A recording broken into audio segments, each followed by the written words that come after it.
Hello everybody and welcome along to this edition of the Rebel Wide Ball, and as usual there's a lot of sports to get through, so we better, as the fellow says, tear into it. And we're going to start with the special congress that's on this weekend in Croke Park. That's basically to debate the future of the Intercounty setup. The system that has been there, the provincial system, has served the GA maybe well, maybe not so well. But anyway, a couple of years ago, this Fixtures Review Committee got together and they came up with a few suggestions on how better to improve it.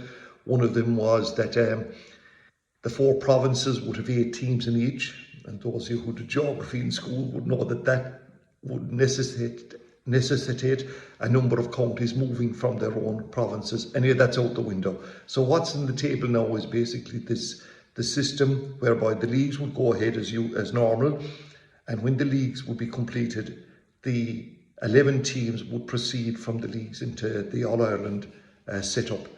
And they would be made up of the top 5 teams in Division 1, top 3 teams in Division 2, and then the Division 3 and Division 4 winners.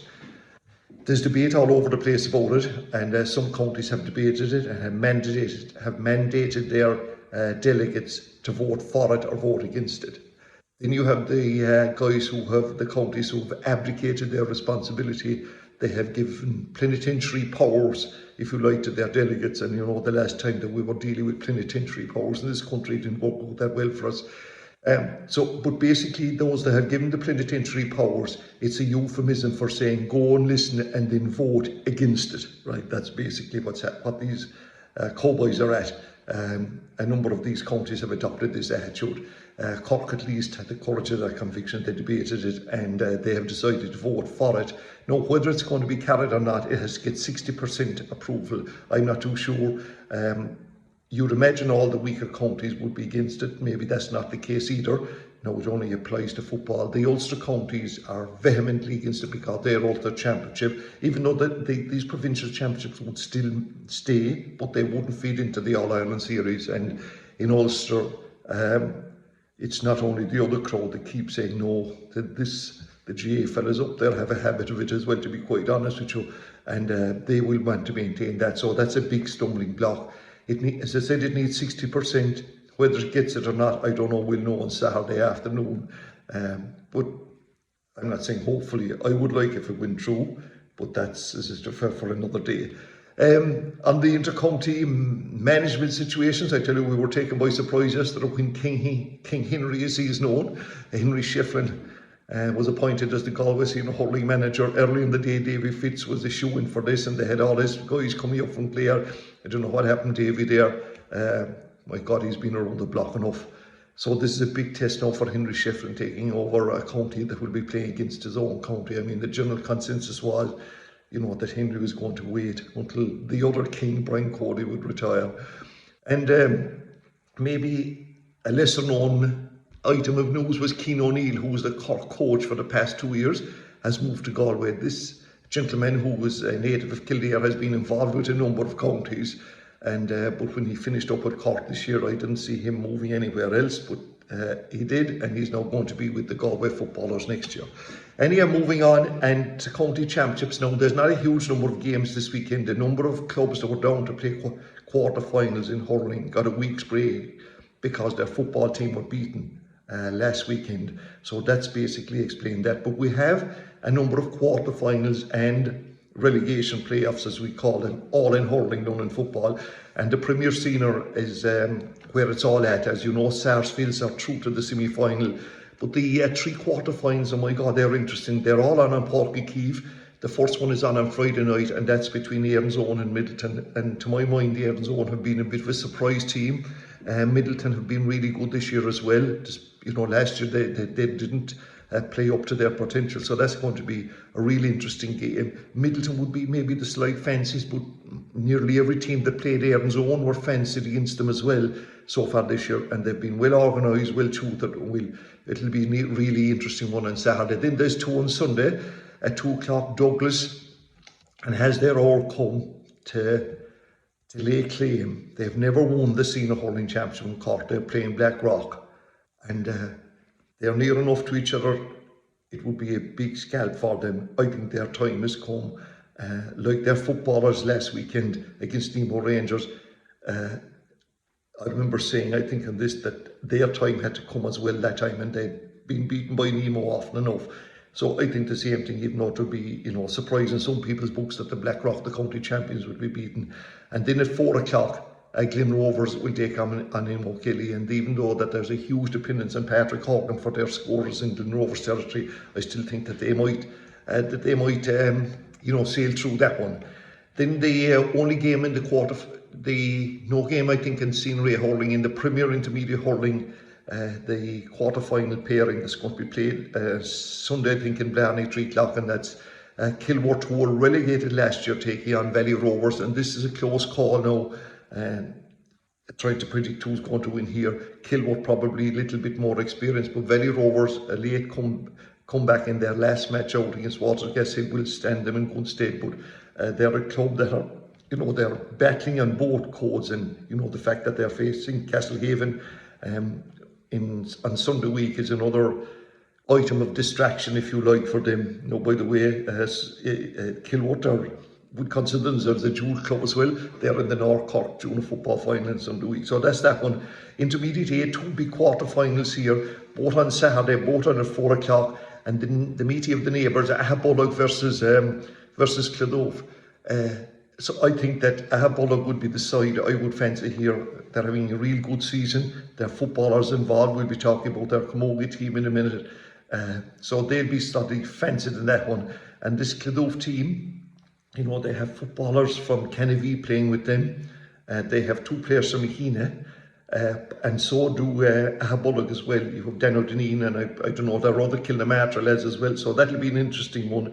And Mayfield and Middleton, Middleton are probably the best of the second teams in Cork at the moment. Maybe SARS as well. But I think this could be Mayfield's time.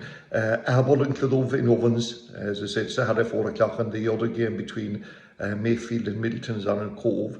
In the lower intermediate, there's 1 quarter-final, also Saturday at 4 o'clock, and that's the meeting of, they're the most evenly paired teams that I can think of right now, and that's Milford and Tracton. And I just maybe have a slight fancy there for Tracton. They've been doing okay this year in this particular grade. And as we have mentioned before, it's Slán Lad time for some of our clubs, which is the euphemism that we use for relegation finals.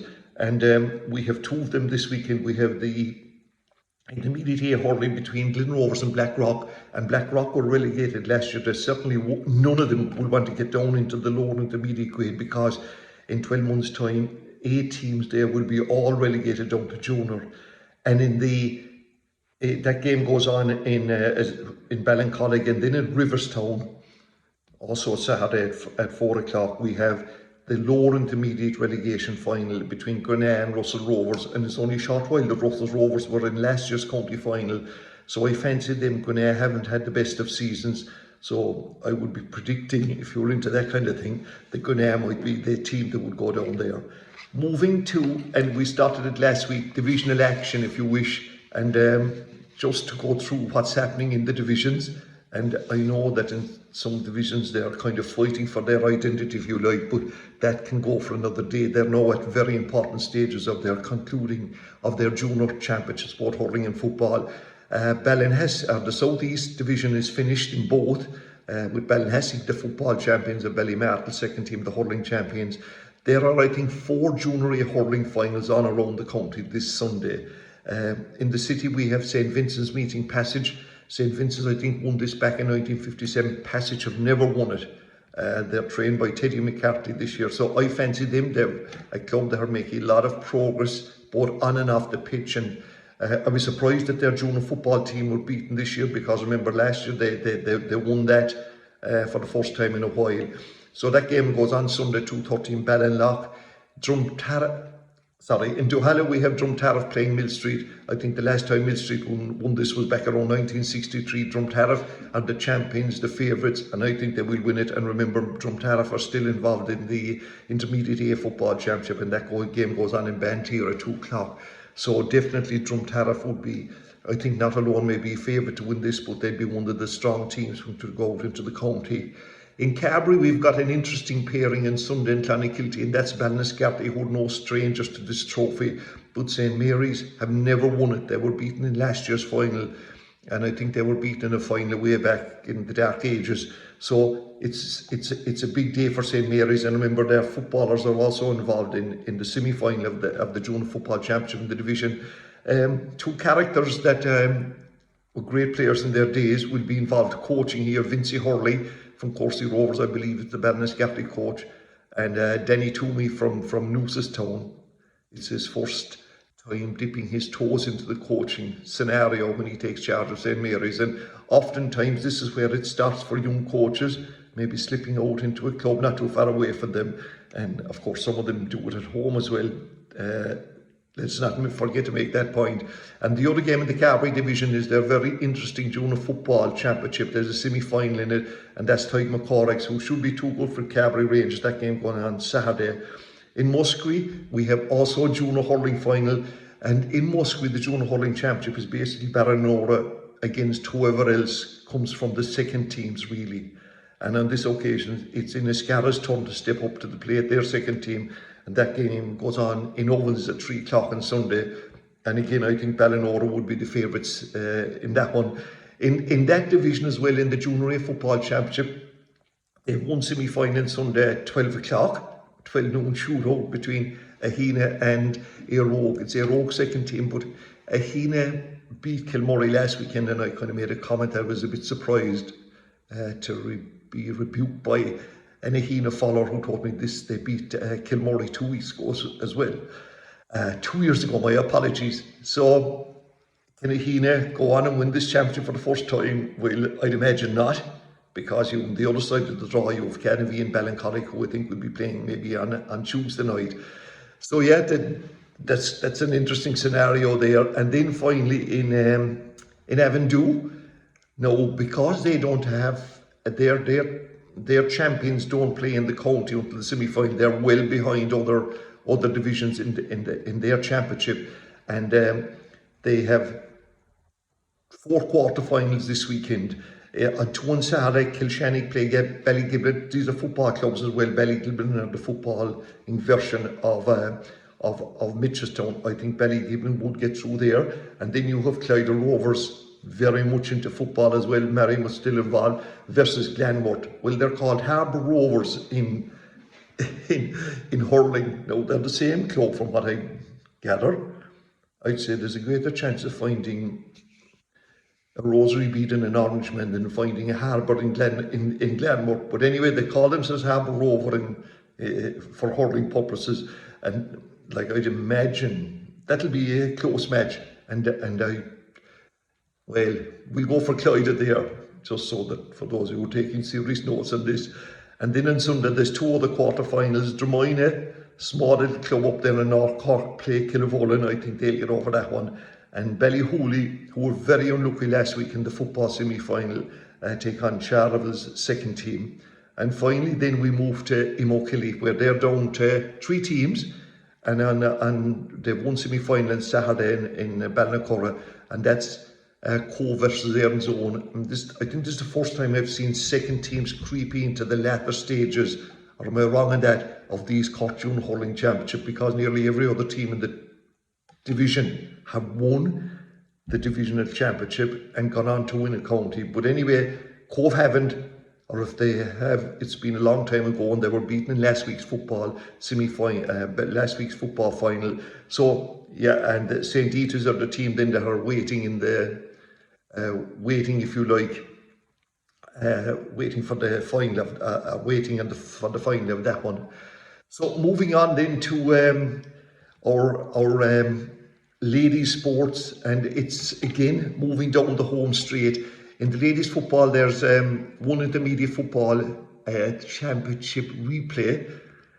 I think the referee was in a bit of a hurry last week when Valley Rovers and Araglen Desmondbury, which are around the Boherbury area, they drew. Well, any of the replays on Sunday in Brinley at 11:30, with Glanmire waiting the replay. I kind of fancy Valley Rovers there. This is a seriously competitive championship with the 3 teams that are left in it. Then you have 2 Junior A football, 2 Junior A games on a Sunday afternoon, And again, the two West Cork teams will be fancied here, but there are four strong teams, and because the West Cork teams top their group, they have home advantage. So you have Castlehaven, who in last year's Junior B playing Douglas at 4:30 in Castlehaven, and at 3 o'clock you have the Dawneys, who took them a while to come up into this grade, taking on Evervaughan, and to be some final between Castlehaven and Dawneys if that came about.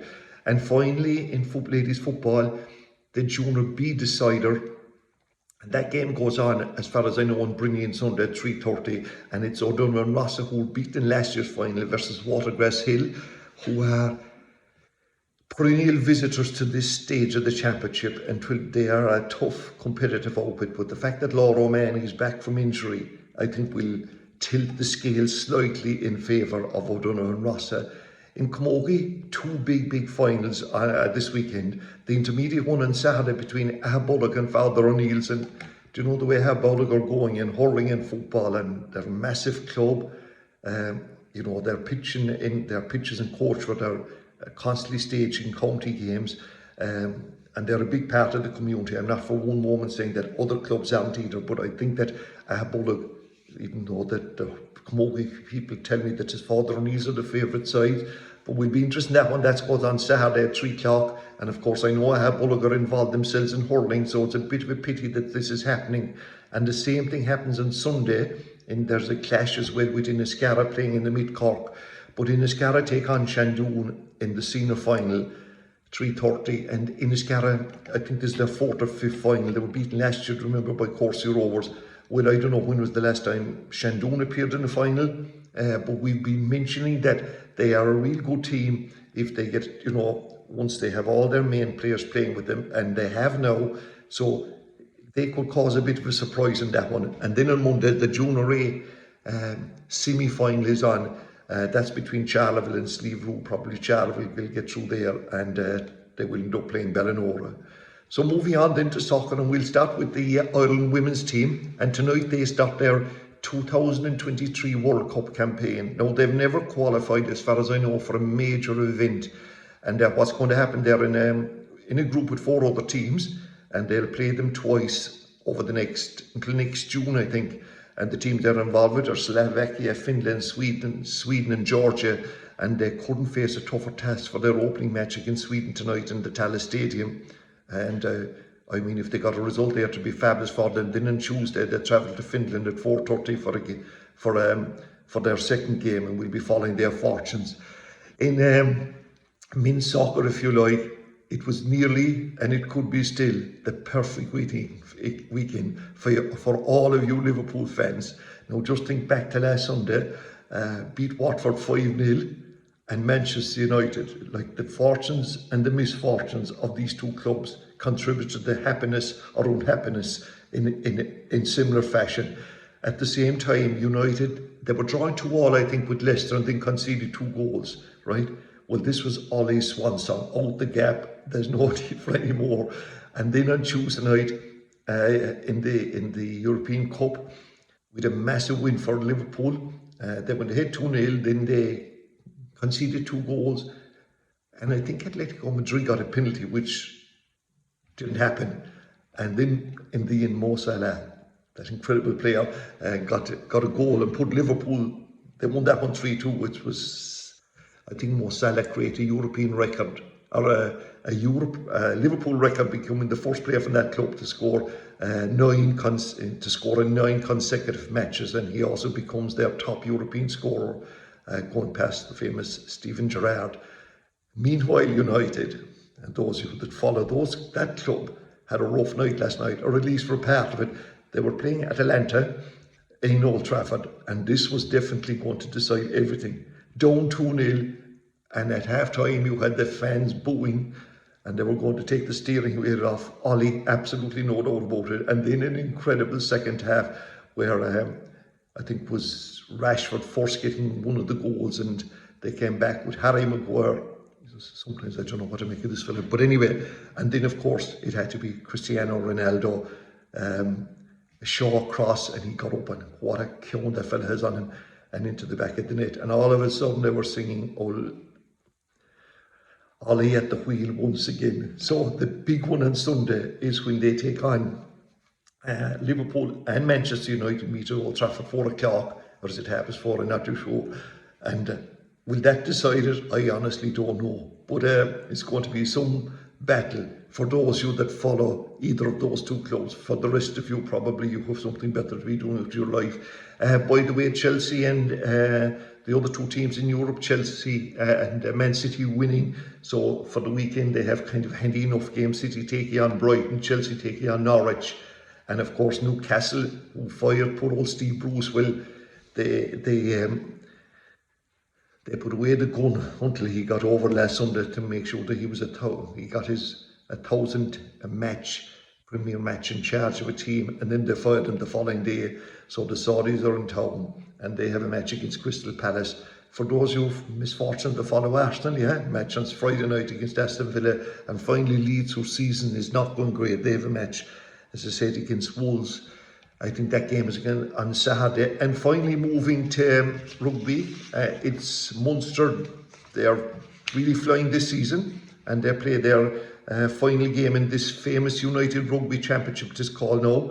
And despite the fact of the 4 South African teams coming in, it's a 16-team league. The 3 main Irish provinces, Leinster, better be careful, Leinster and Ulster and Munster are still tops, and they're going to play the final series of games this weekend, and Munster travel to Wales to play Ospreys. That game goes on Saturday night, and then there's a break for they call them the Autumn Internationals, and starting on Saturday the 6th of November, Ireland will be playing 3 matches against Japan, New Zealand and Argentina.